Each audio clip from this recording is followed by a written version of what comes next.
Good afternoon and welcome to today's webinar, Growth and Disruption Trends in 2026 for Natural Brands and Retailers. I'm happy to introduce Jim Slama, Managing Director of Naturally Chicago, to get the program started. Thank you, Bob. This is a great time to examine trends for 2026. Today's webinar will be an evidence-based discussion with SPINS and KeHE on the dynamics that will have the greatest impact on the natural products industry in the coming year. SPINS and KeHE are both co-founders of Naturally Chicago, along with Presence Marketing and myself. The webinar will look at specific trends in consumer preference and product attributes, the changing face of sales and marketing, and give an early look into the critical success factors for brands and retailers in the next 1 to 3 years. I'm pleased to introduce the moderator, Hannah Law, Senior Vice President and Chief of Staff at SPINS. Hannah is also a member of Naturally Chicago's Board of Directors. Welcome, Hannah. Thank you, Jim. I'm so happy to be here, and I want to thank everyone who's joined today to give us some time. December is incredibly busy for everyone, and we are so appreciative that you've carved out an hour to listen to this content, and so hopefully we can deliver. I am joined this afternoon by two of my favorite people to interview and talk about trends with. The first, Marc Nehring from KeHE, Senior Director of Growth Solutions. Marc, this is the second time we get to do this, so it's our second annual discussion. And then Scott, who is on my team at SPINS. Scott is our Senior Director and really head of market insights and research, and has sort of the best view from our seat into what's happening, what's next, and what's on the horizon. So welcome, Marc and Scott. Awesome. Thank you. Happy to be here. Great to be here, Hannah. All right. So I'm going to run this. If you've joined last year, you know we sort of run it as a discussion. I'll be asking Marc and Scott some questions, and then we've got a ton of great content to show you, evidence and research that both of our teams have put together on what's going on in the world around us. Few housekeeping tips first. I believe there's a Q&A feature in the Zoom that you can use to ask us questions. Please use that. Unfortunately, Jim, I can't see it right now, so I'll rely on the team around me to pop up questions as they come in. We have muted everyone to make sure that we don't have background noise to interrupt us. And of course, everything you see will be available. So if you're looking for slides, if you're looking for charts, please reach out to myself or any of my co-presenters, and we'd be happy to give you that content. All right, ready? Let's go.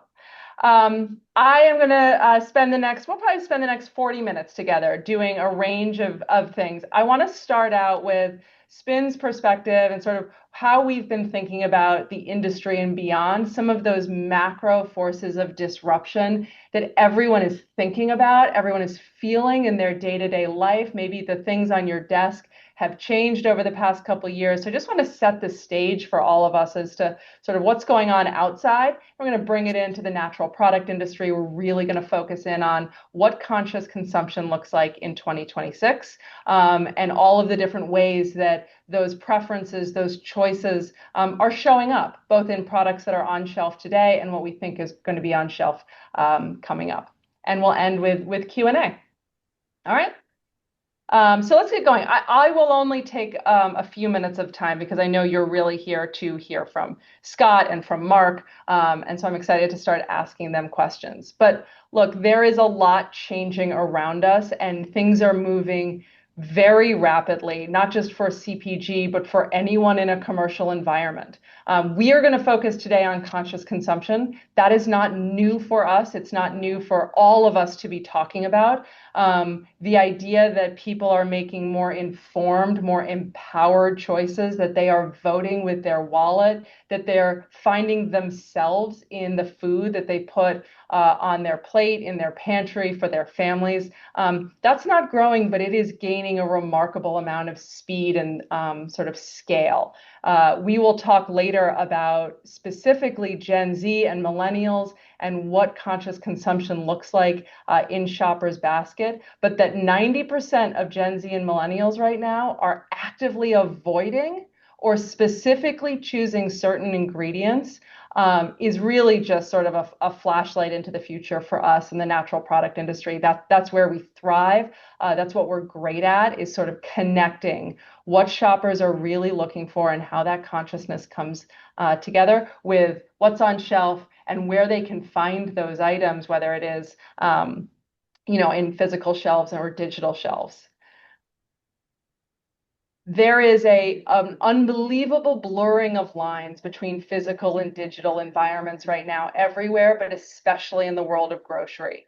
My favorite fact on this slide is that social commerce, how you think about media as shoppable, is set to be a $100 billion industry next year. That industry did not exist 3 years ago. And so everyone on this call, your ability to keep up, to engage with your customers everywhere and anywhere and develop that loyalty and that intimacy with them across multiple different types of channels will be the key to success going forward.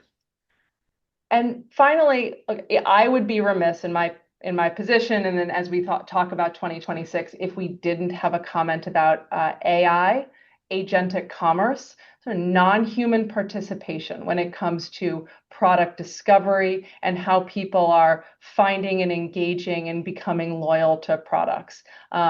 Everyone from sort of individuals in their homes to Walmart with large language models is tapping into the power of AI and agentic shoppers to really put together those baskets, those plates, those pantries that best reflect what people want. So we at SPINS are incredibly excited to be talking about that, not today, but certainly going into 2026. Stay tuned for that. We'll talk a little bit about that at the end. So that gives you a sense of what we think are these sort of big driving forces of change. There is a lot of noise out there, but when we think about what is meaningfully moving the natural product industry forward, we want to stay laser focused on these three themes of conscious consumption, anywhere commerce, and the potential and power of non-human participation. As I said, today we're gonna focus in on conscious consumption, but these others are definitely relevant. There is also relevance in sort of the macroeconomic environment, and so I want to turn now to Marc. I think I'll start with you. Macro environment forces are certainly sort of not insignificant when it comes to prices and other trajectories. Talk to us a little bit about what you're seeing and how KeHE thinks about those external forces into food. Yeah, I would start by saying, of course, there is a significant amount of uncertainty right now. Obviously, we do not know exactly how tariffs, if you recall this last year, just up and down, right, and how that's going to affect pricing. But I did want to offer some insight here. So on the screen, I have a graph that is showing total inflation within the United States versus food inflation over time, and specifically those two bars highlighted in red and purple. And here at KeHE, we're looking at this data every single month to determine what might happen over this next year. Now, if you look over the last 6 years, food inflation has consistently outpaced total US inflation. And so that shift aligns almost exactly with the timing of this new administration and the tariff policy changes that we've seen. And so everyone's guessing that's going to continue as we head into 2026. But what's really interesting is how differently consumers are responding within natural and specialty positioned products versus conventional. So you'll notice that even with these higher food inflation rates, the unit growth in natural and specialty products, so that yellow bar, has remained very strong. It's hovering around 4% year over year, while conventional, that blue bar, is closer to 1.5%. And so the shoppers of natural products, they just aren't pulling back in the same way. They're much more or much less price sensitive, and they're committed to the attributes that we're going to talk about today, like clean labels, sustainability, and functionality. And so when you look at the shopper, it makes sense. They tend to be younger, typically higher income, more diverse, often living in larger cities. And so this consumer base is a bit more resilient and willing to absorb moderate price increases within the natural product space. So with that in mind, at KeHE, we do remain very bullish on 2026 for natural and organic products. If you look at those leading indicators, we have a very strong shopper base that continues to grow. The unit growth as we're looking at looks very strong even in the inflationary environment. And we've been through a lot over the past few years through COVID and inflation, and historically the industry, it finds innovation and a way to move forward. Marc, I love that you've kicked us off with these sort of themes of resilience and stability, and just the strength of the industry. Scott, you and the team has done some work to think about, are we looking at a moment of disruption or chaos, or are we thinking about stability? And you've done some interesting analysis. I wonder if you could sort of talk to us about what you see prices might do based on what they've done in the past. Yeah, one of the things that we get asked the most about is what's going on with the all the cost increase. How's that going to impact that shelf? Are we due for big price increases? And while the cause of increased cost to the system has changes, as Mark mentioned, we've been through a few of those recently. And so we can look back at what's happened recently when certain increased costs have hit the system. And so as they hit this past year, we haven't really seen prices increase in mass because the supply chain is pretty resilient and it's not super reactionary. And that's the brands, the retailers, the distributors. Everyone's really thoughtful to how consumers are going to react at the shelf, and no one really wants to be the first to raise prices. And so while shelf prices do eventually rise, you see, it usually takes about 12 to 18 months between when costs start to increase and when consumers start to see the higher prices at shelf. So in that time, manufacturers have forecasted the impact of that price increase, talk through some of the strategic implications, explore some alternatives. Again, they don't necessarily want to be the first to raise prices. Some try to wait it out. Some announce it, and then the retailers wait 90 days for it to take into place. So all this means that while these costs are sticky, they do eventually rise as these costs increase. And then on the flip side, that stickiness also applies to decreases. So as costs or tariffs fall, it still may be a while before prices will fall for consumers on that end as well. I think charts like this, especially if you are a new brand or a young brand, you're an entrepreneur who's sort of desperately thinking about what's coming next and how to be prepared, not just ready for what might come in the future. This type of analysis where we can reasonably and objectively look backwards in order to look forwards is just a nice foundation. And I hope that, between Marc's commentary on, the overall stability of the system and Scott thinking about, what we can reasonably expect coming forward from the evidence. I think that sets the stage really nicely for us to now dive into where is innovation, where is change going to come from? It's always more comfortable to talk about change and new once you get like a good grounding under your feet. So I want to dive in. I want to get into sort of what we're really here to talk about. And I want to set the stage with this idea of conscious consumption, just sort of talk about it at large. Like, what does this mean to make not just healthier choices, but more informed choices?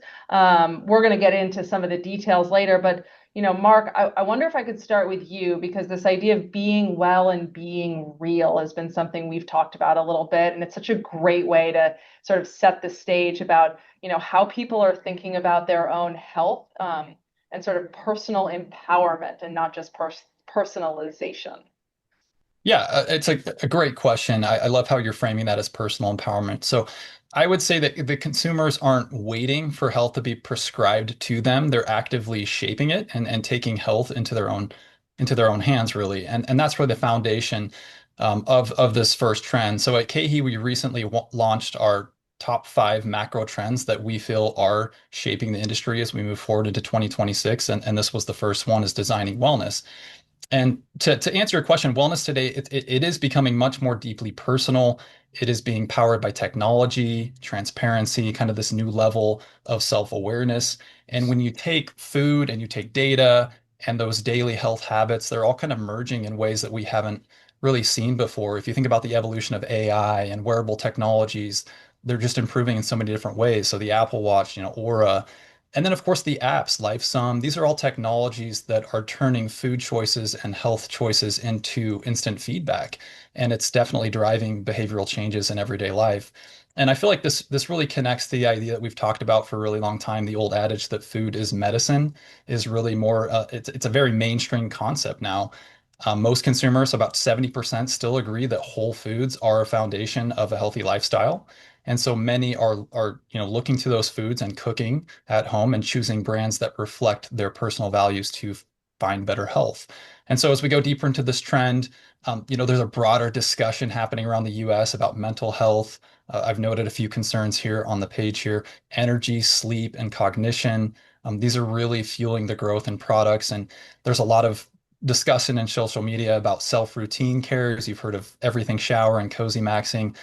That's leading to a growth in a lot of products that support this trend. And it's really starting to shape and really transform retail. So shopping, I would say it's not just about filling up a cart, it's more about supporting your overall well-being.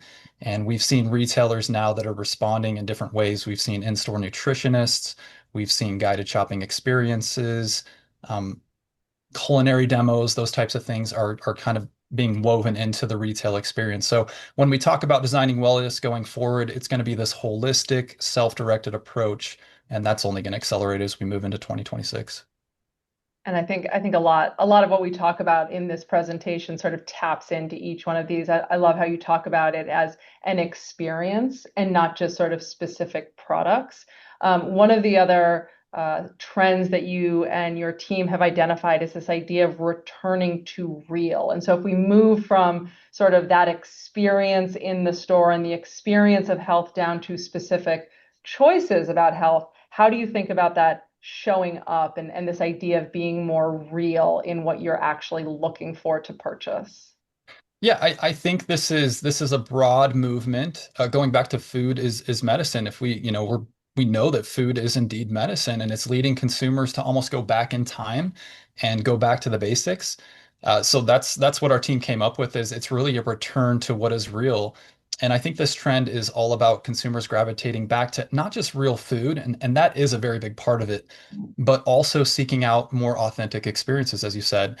And our world, it feels increasingly noisy. It's very digital. There is a lot of uncertainty right now. And people are they're looking for an anchor, I think, and going back to what feels familiar. So at the heart of this trend is indeed a shift towards those whole foods and those recognizable ingredients. Consumers are looking for simplicity. They want to know what's in their food. They want to know where it comes from. And it is a very broad movement. So 42% of shoppers say they're buying more all natural products. And you mentioned Gen Z and millennials. We'll talk a little bit more about them today, but 90% are actively avoiding those ingredients, artificial colors and sweeteners. And so I think it's less about dieting and more about transparency. And so that's the first kind of core piece of this return to real. The second piece is more about comfort and practicality. So as the economy tightens, consumers, they're turning, or I guess returning really to foods that can ground them. So you think about pantry staples and meals that can remind them of home. About half of consumers say they're cooking at home more than last year. And it's not just to save money, but to create those meals that feel more real to them. And so it's kind of this blend of returning to simplicity, but also nostalgia. And then finally, I would just add it's about connection, connecting people to places. So in this digital world, we're kind of craving and longing for more human touch points, and we're seeing that at the local level. So many consumers going out to those farmers markets. That's very common. About 70% say they want to buy from a local company whenever they can. And in discussions that we have with our retail partners, we're seeing more and more space being carved out and dedicated for local and hyper local brands. So from my perspective, I only see this strengthening as we go into 2026.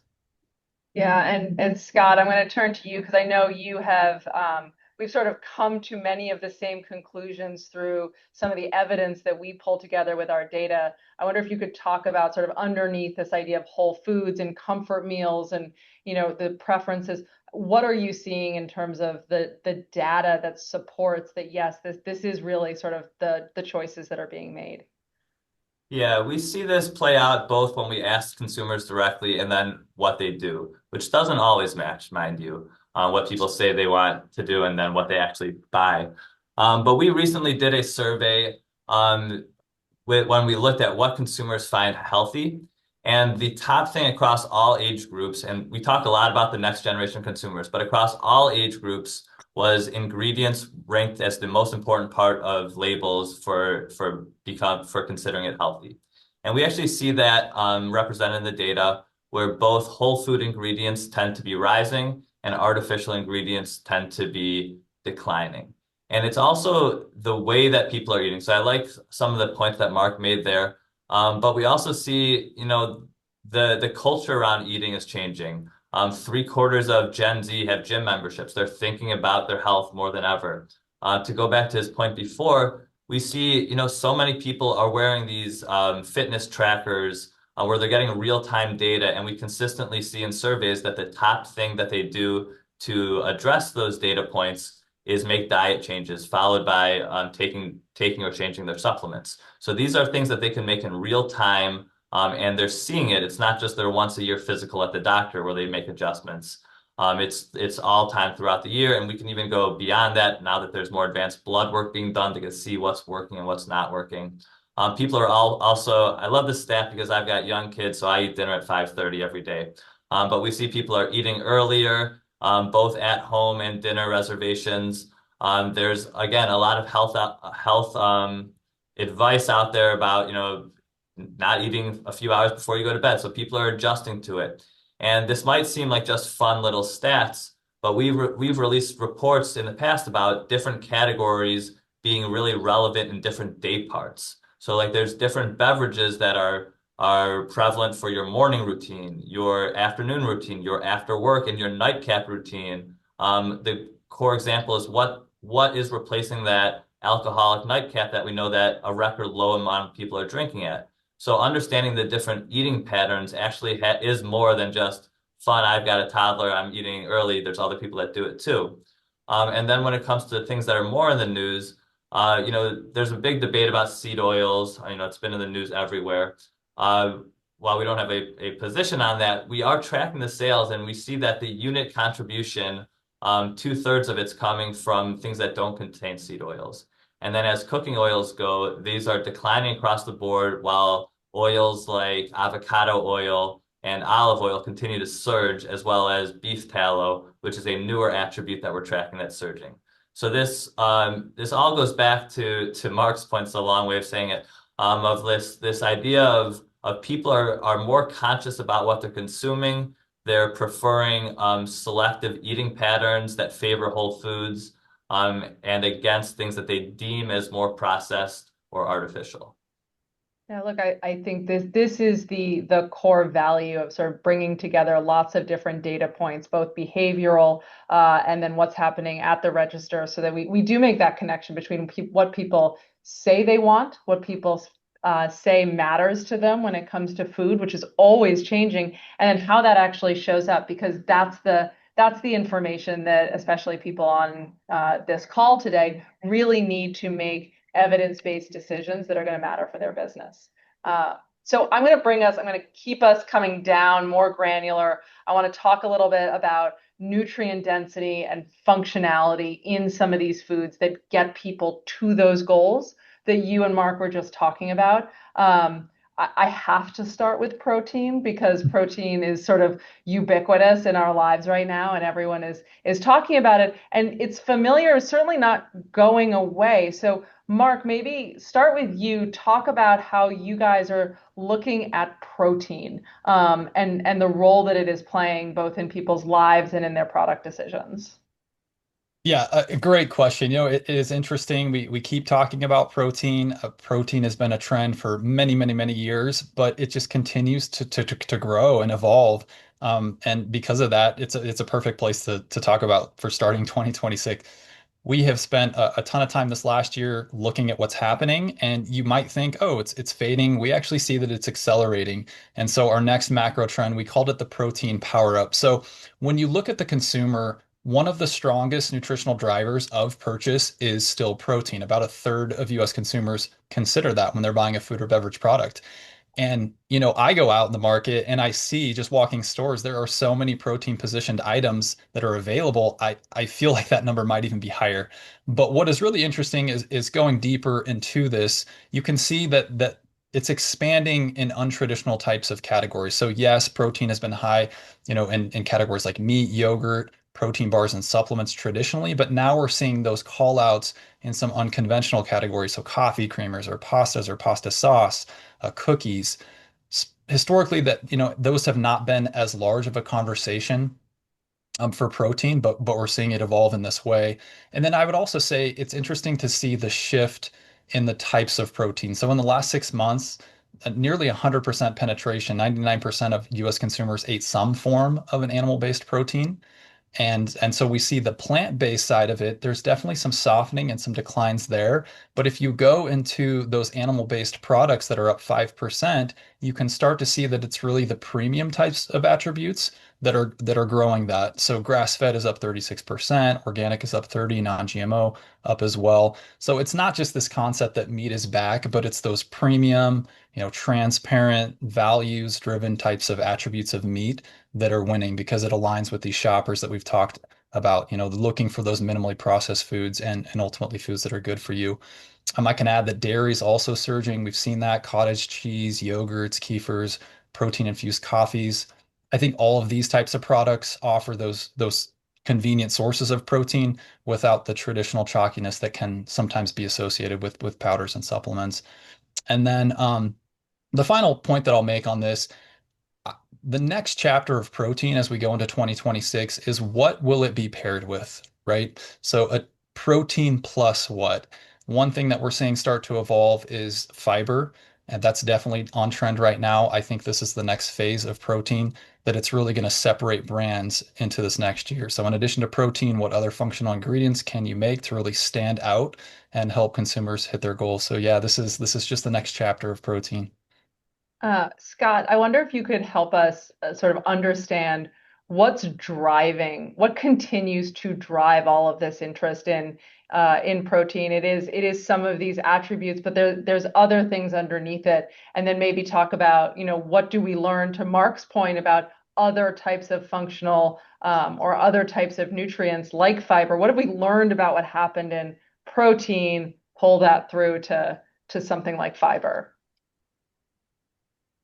One of the questions I get asked the most is, have we hit peak protein?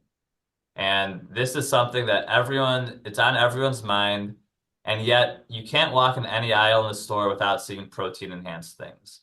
And while I always caveat this with saying I don't think anyone's shopping cart is going to be full of protein pasta and protein pasta sauce and protein granola and only protein things. There are room for all of these ways, and we see them all doing well. And in many categories, with added protein, the more protein that's being added is doing even better. And so the answer in short is no, we have not hit peak protein. One of the bellwethers I always look at is, how is protein powder doing? Because all of these other things, I can come up with reasons why someone's buying yogurt or even a protein cookie without only looking for protein. But protein powder, you're buying it for the protein. And that continues to grow. I believe it's going to end the year over double-digit growth when we look cross-channel. And it's been in the high single digits for each of the past years. So people are still very interested in this. And we see a couple reasons why protein continues to be being moving forward. One is the traditional reason of it's the only macronutrient that continues to have a health halo around it. So carbs are sometimes good, sometimes bad. Fat, sometimes good, sometimes bad. Protein seems to always be good. And now you add in this surge of people who are on GLP-1s who want to lose fat and not muscle and need to make the most of their calorie intake, and they're being pushed towards protein. And so you see that being one way to go. And you see both products that are added protein. So a lot of the products that we just talked about, you see them on the right-hand side of the screen, whether it's cookies or ice cream or chips. As well as inherently high protein categories like yogurt and meat sticks and cottage cheese. They're all doing well. And who they're doing over-indexing with is a little bit different. Inherently high protein categories tend to over-index in older generations, while these added protein tend to over-index in younger generations, which makes sense because there's not as much sticker shock there. And so these are all reasons why protein continues to have this wave of success. Again, will everything have protein in it one day? I don't think so. Is it a good idea for your brand to just add protein and guarantee success? No, there is a large graveyard of brands that try that. So it's really understanding and staying true to your brand, but do know that consumers are still looking for protein throughout the store. And even beyond protein, one of the things I've learned as I've sort of watched this over the past, especially the past 2 or 3 years, is that this idea that every bite counts is gaining more and more momentum. And so we see that in protein, but then as Marc noted before, and we've got some data on it, it is now coming up in fiber. And so Scott, I wonder if you could sort of walk us through what we're seeing in fiber and how some of these learnings and this idea that every bite counts is pulling through now to, maybe the new rising star of the nutrient game. I mentioned that the question I get asked most is, have we hit peak protein? Right behind that is fiber the new protein? And so this is the next nutrient that's rising.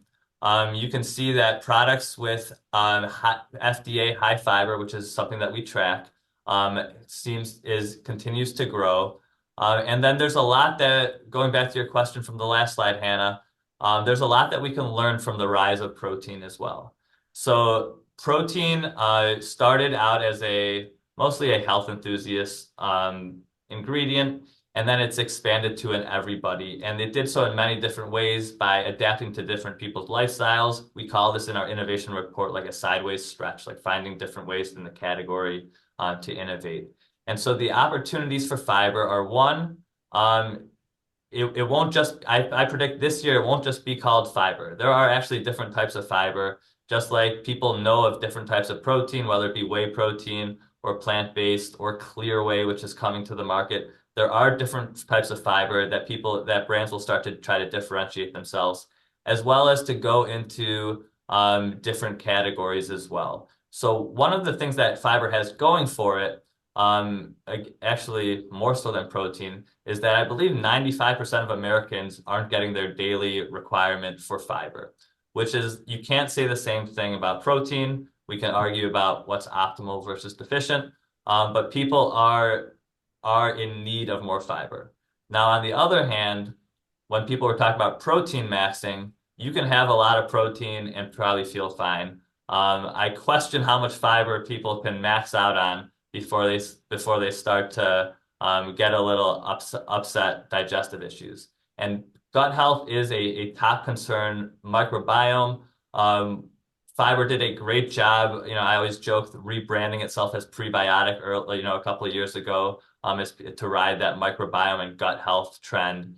And you see it doing well in different categories, similar to protein. I really like what Marc said about what's next for protein could be added to fiber. And that's how brands can differentiate themselves. But look for fiber to really have a moment. Look for fiber and brands to try to differentiate type and amount of fiber as well as new ways to innovate when we come into 26.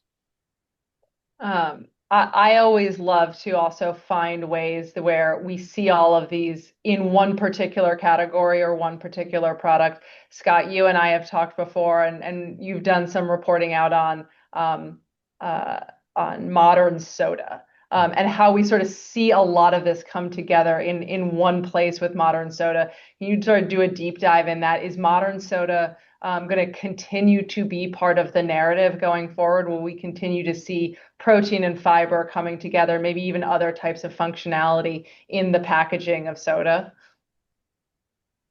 Yeah, this is a great example because this is a category that was really disrupted by the natural product space as much as anyone over the past few years.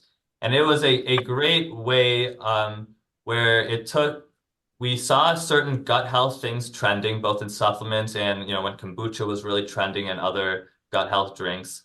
And then then brands took that gut health aspect and applied it to a much larger category of soda. And this is part of one of we used to call them mega trends or platforms of intentional indulgences back then. So giving people a reason to come back to a category that they may have left because they deemed it as unhealthy. And so modern soda really came in and changed the game. So now people who had moved out of soda came back in for gut health benefits. And while most functional food categories start out with being deemed healthy for protein, let's say, this is one that really, let's say, came of age with prebiotic fiber. And so what is next for it? And so we see a couple things working for this. One is it could go the other way. Now protein soda is a thing. We're seeing a lot of innovation happen, a lot of brands entering the market with protein soda, with clear protein becoming more available, other types of health focuses like mood support and adaptogenic sodas.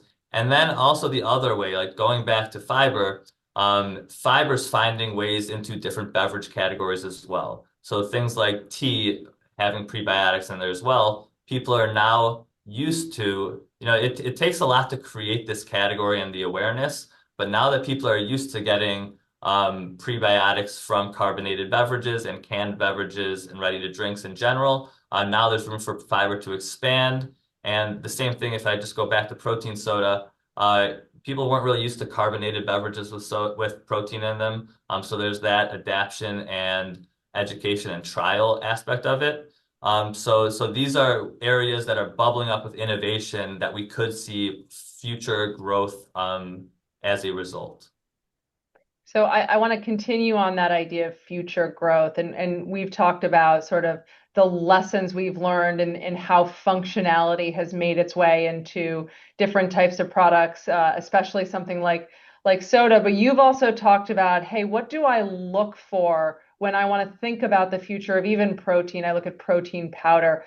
So we've talked a little bit about like what's around the corner. What's on the horizon? Sort of how do you think, Scott, about those leading indicators of disruption so that we say, well, what's the next thing that we're going to start to apply these learnings to? When it comes to especially the health and health concerns, one of the things that I always look to first is what's happening in supplements. Because similar to I said, no one's buying protein powder for anything other than protein, or if they are, I'm not aware of it. People buy these supplement ingredients for a certain health concern, let's say, or just general health. And then we see that cycle go from supplement, the ones that make it end up in functional beverage, the ones that really make it, you'll see them in your granolas and your pastas, similar to protein and fiber. And so what I'm looking at now is what's trending up and breaking through in the supplement space right now. So you see mood support, which has been on there for a while. I've noted for a few years now that one of the biggest opportunities is a mood support beverage. We're also newly tracking, so this is a nice way to promote some things we're tracking new is longevity, which health span's a top concern. And then also we're tracking GLP-1 support. And some of the ingredients that we know are out there. Another thing that I look for is we still view, and it proves itself over and over again, the natural channel as a spot where innovation starts. And so what's trending in the natural channel that hasn't yet crossed over to conventional is often a great way to see what's coming. And I'll give you an example there. When I did a similar chart at the beginning of this year, colostrum fell into that trending and natural, hasn't really broken through yet. So we put it on the slide. It no longer qualifies that because it broke through mainstream. Then sea moss is another one, gut health. NMN is a very popular one that's come out for healthy aging and longevity and health span. And I'd like to take one quick step back. And it's not necessarily that these ingredients are going to be the keys, but as you know what people are circling for and searching for here, you can apply that knowledge to the food and beverage space as well, and to how to position your products that might be able to be positioned for similar health focuses. And then finally, because I'm taking a long time on this slide, I did want to touch on some of that what's fading. Obviously, it takes context on that as well. Weight loss is not fading as an interest, but people are moving away from weight loss supplements to pharmaceuticals. And then when they're staying in supplements, it's shifted to companion products like protein support, like multivitamins or greens powders that fill nutrient gaps rather than traditional weight management or weight loss, depending on how you want to say it, products. And some of those things that are fading, I actually think there's room for opportunity there, but I think that's a topic for a different presentation. I'm gonna move us. I'm now looking at the clock. I'm gonna move us back past functionality, but I want to wrap up this section, by saying first, thank you, Marc, thank you, Scott. There is often a myth that, we are only focused on just healthy choices. What Scott, you're talking about, Marc, what you've been talking about in some of your themes, we are really talking about empowering informed choices. And so much of what we see on the slide here, yes, it's about health, but it's about people being more informed about what they need. Marc, this sort of goes back to the personalization comment that we made at the beginning of this section, which is, what do I need to maximize my own health? How do I think about my cognitive ability, my weight, my energy, my ability to show up? Let me make a more informed choice about the food that I buy. So health, yes, but informed, double yes.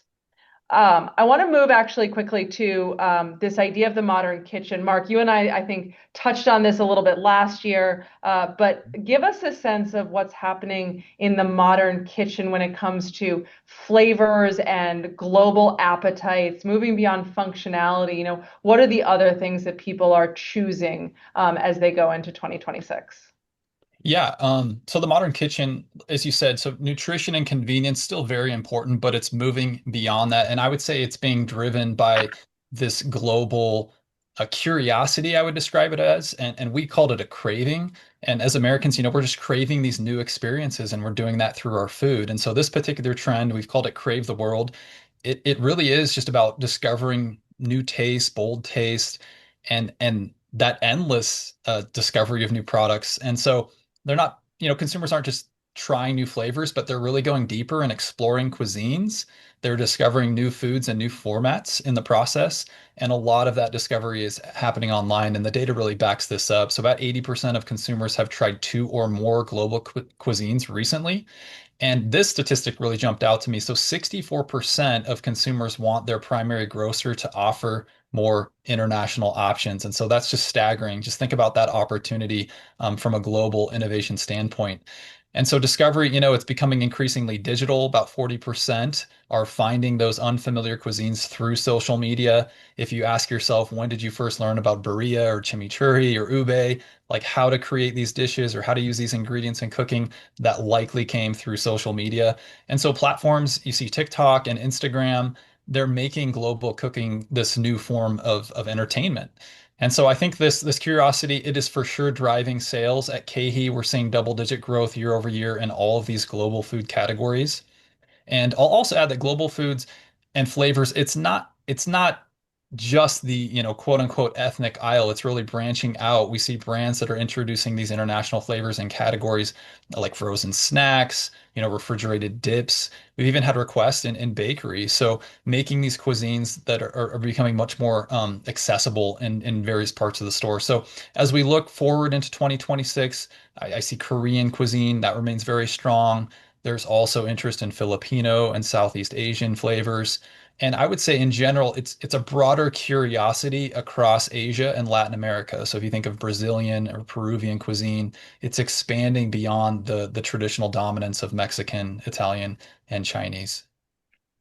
You mentioned, Marc, a word, because sometimes people are, sometimes the driver is the cuisine or where it is coming from. Sometimes it's the flavor. Sometimes people are sort of specifically looking for that certain type of sriracha sauce or that certain type of barbecue flavor.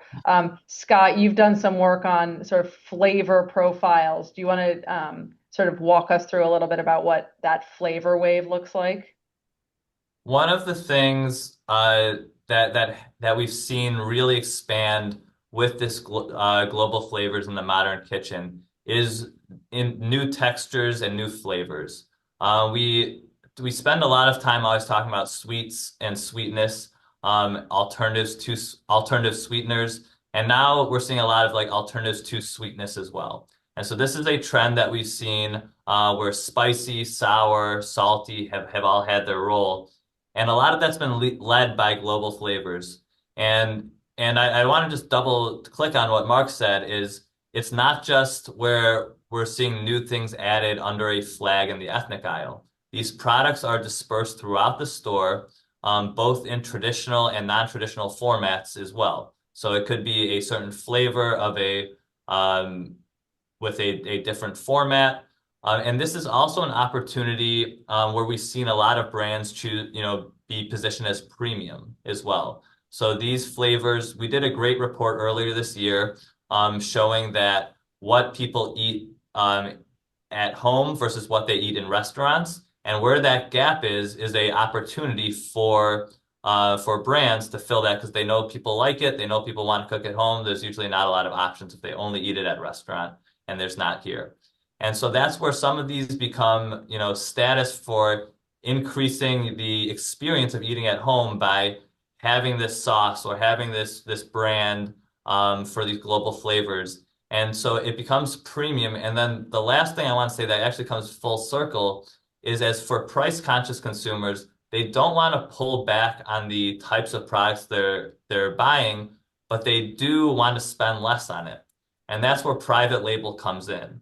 And so you're seeing a big surge in private label evolution where they're including things of different global cuisines, different levels, organic, premium, all sorts of global flavors, filling that gap of both value as well as hitting those premium type of products as well.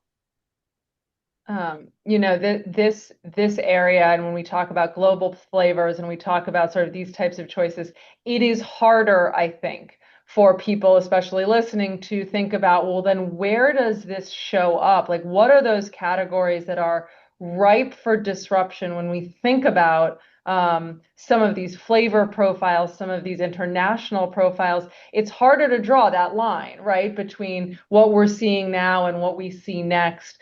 Scott, you and the consulting team at SPINS has done a great job sort of quantitatively mapping where you think that disruption might come from. I wonder if you could walk us through it a little bit just to make it sort of give a roadmap into maybe what's next with all of this. This is one of the things that I'm actually most excited about, Hannah, where we were able to really put an equation for what categories are ripe for disruption. So many brands come to us and they, where to expand, where there's white space. And of course, this is, there's not one answer for every brand. You have to be true to your brand story, of course. But we've really identified the categories that are ripe for disruption using the equation of what categories have high household penetration, low innovation, and low or negative growth. And so this means that people are in this category, they like playing in it, but there hasn't been a lot to happen in it. So this is where we really identify what's going to happen. Soda was there a few years ago. Different sauces were there a few years ago. And if you go to the next slide, this is just an example of some things that we found out. I like to call this the lunchbox theme. So deli meats, bread, and condiments. These all have the opportunity where they're in many people's pantries, refrigerators, but there has not been a lot of new growth to the disruption aspect of it. Of course, there's a lot of new entrants, so I always want to distinguish between when we're talking about new products innovating and entering versus taking market share and disrupting.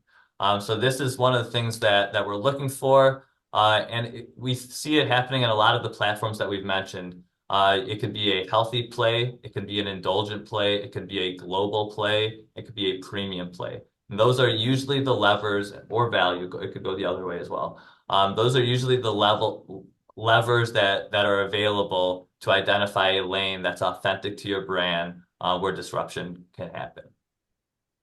I think it's such a great way to sort of close out this section of our conversation today because, prediction is one thing, but evidence-based perspective is another. And I think that when we think about what could happen with innovation and disruption, which are often talked about very qualitatively, looking at this kind of quantitative calculation and sort of putting some evidence behind it really starts to give confidence for people to start to break into these new areas, to do the brave thing, to do the courageous thing. Okay, so I want to move us now sort of to our last section, which brings us right back to the beginning. I want to sort of end on perhaps the most important component of all of our lives, which is the shopper and the informed shopper. Marc, I want to start with you because this has been, a big theme for KeHE in your report. Of course, Scott, we have a new report generationally that will dig into it. But Marc, if I could start with you, talk to us a little bit about how you characterize the informed shopper, this individual who is making, consistently changing decisions about the role that food plays in their lives. Yeah, if you just think about your own personal shopping habits, right? You want to be informed, and in this digital age, we have that expectation to be informed. And as I said earlier, consumers, they want to know exactly what they're buying, who they're buying it from, and whether that company reflects their own personal values. And so that brings us to this trend. We entitled it the informed shopper, and we had debated internally: is it the educated shopper? Is it the influenced shopper? And I think the answer is yes and yes, right? We settled on informed because the shopper absorbs information in so many different ways, and they are motivated by so many different things. So not just health, but also affordability, especially right now. Scott talking on that, right? Sustainability, social impact, ingredient transparency we've touched on with return to real. And I think at the end of the day, they just want real honesty. So the issue is identifying those types of brands that align with your values as a consumer. It can be challenging. So these consumers, they're turning to various tools for guidance, social media, apps. We've talked just briefly on AI. I think we could do a whole nother session on that. And influencers online, they're using all of this to compare ingredients, to understand certifications. They want to verify claims and look at reviews of products to determine if they're going to purchase and continue to purchase and implement as part of their lifestyle. So on the screen, I've called out just a few of those consumer expectations. Scott, you've covered a bit of this today. Rejecting those artificial ingredients, pollution, waste. They really don't like misleading messaging. And then they do want to see clean labels, sustainable practices, reasonable pricing, and I think just transparent communication. And all of this is very much accessible with all of these tools. I'll just make a quick comment. Apps like Yuka, 75 million global users now, provides instant health scores, flags concerns, it can verify claims, all of these different things just right there on your phone. I'm sure many on the call today probably use this app or something similar to it. And so this broader message of just, better for you just won't work anymore. These claims need to be simple, they need to be verifiable. And so this is really kind of shaping the future of this. I'll just mention this too. We started off today's discussion discussing potential price and tariff concerns. You touched on this, Scott, on your last slide as well, recognizing that consumers are actively looking for a better deal, and many will reconsider a brand due to those rising prices, or they can turn to private label as that continues to gain momentum. So it's a super competitive landscape right now, especially for those young shoppers. I think promotions and creative ways of engaging with consumers, all of this is kind of converging as we go into 2026. Yeah, look, we started the conversation today talking about the strength and stability of the natural product industry. And one of the sort of core components and ethos of everyone who has really grown and thrived in the natural product industry has done so because they have had a nuanced and specific understanding of these expectations. The natural product industry, maybe more than any other sort of sector of our commercial environment, has been uniquely attuned to expectations, and that only is going to get more specific, more nuanced as you talk about. Look, where shoppers go, so too should brands. And so as you think about social media and apps and AI, how you're showing up in those surfaces, if you are a brand, how you are tapping into intelligence from those surfaces, if you are, a retailer, that will be the great unlock. And I think we're going to talk, Marc, you're right, a lot about all of that sort of in 2026.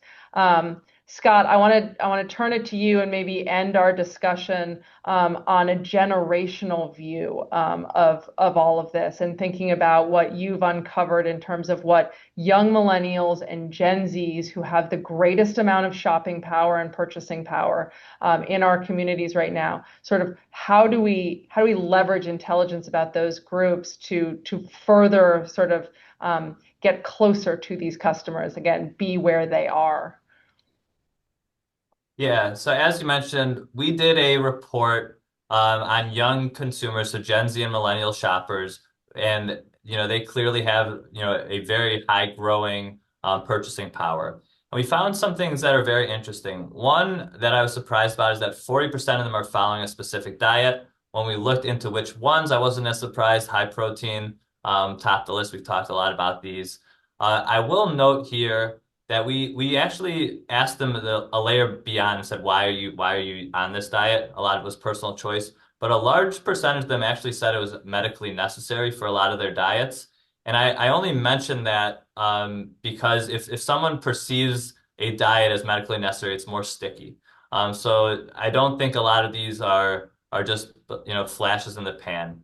We also found it, and I think Marc said it, I think Hannah mentioned at the beginning too, that 90% of them were looking to avoid certain ingredients. And that also varied by category. So understanding your category is very key as well. Beverages, for example, was really sweetener based. And then I mentioned this, younger consumers also over-indexed in added functionality products. So especially whey protein seems to be king again. Plant-based had its moment. Plant-based still does well in added food in certain categories. But this is something to be mindful of as you understand your consumers and where they're at. I know we're running on time, so I also wanted to mention on the next slide, when we just round out the informed shopper, we expect to see the baseline of people, if they're looking for these avoidants, they're looking at artificial ingredients and going to avoid them. Then you step up that next level. It's being aware of ultra processed. I know the definition of ultra processed is being debated and hammered out, but a few ingredients that are controversial are on top of their minds. And then it's the people who are skeptical of certain additives.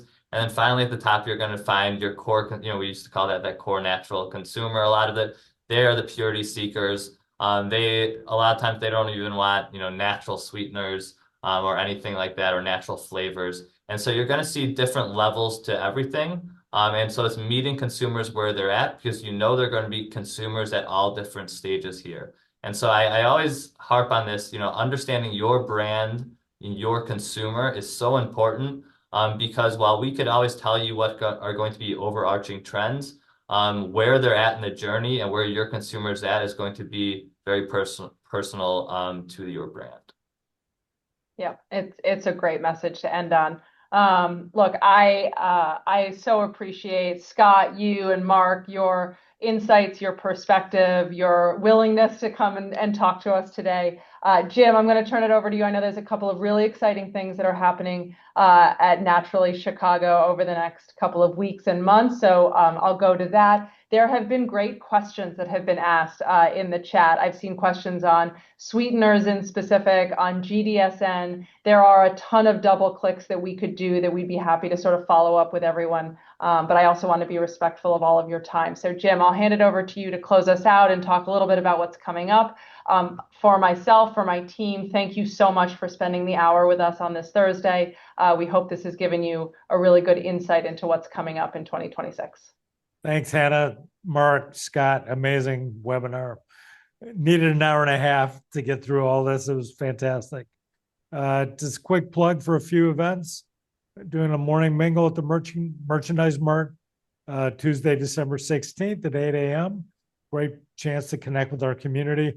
On December 17th, the next day, an amazing webinar with Evergreen, Farmer's Fridge, and Cushy Croutons, 3 innovators talking about how to successfully move your product off the shelf, led by Greg Keller from our team, who helped build Frontera Foods into a preeminent brand, sold it to ConAgra. And then last but not least, January 13th, regulatory and litigation trends in the food, beverage, and dietary supplement space from our good friends at Amin Wasserman Germani. So thank you everybody for joining us. We'll be sending out the recording as well as a blog talking about the webinar next week. So take a look for that. Thank you all.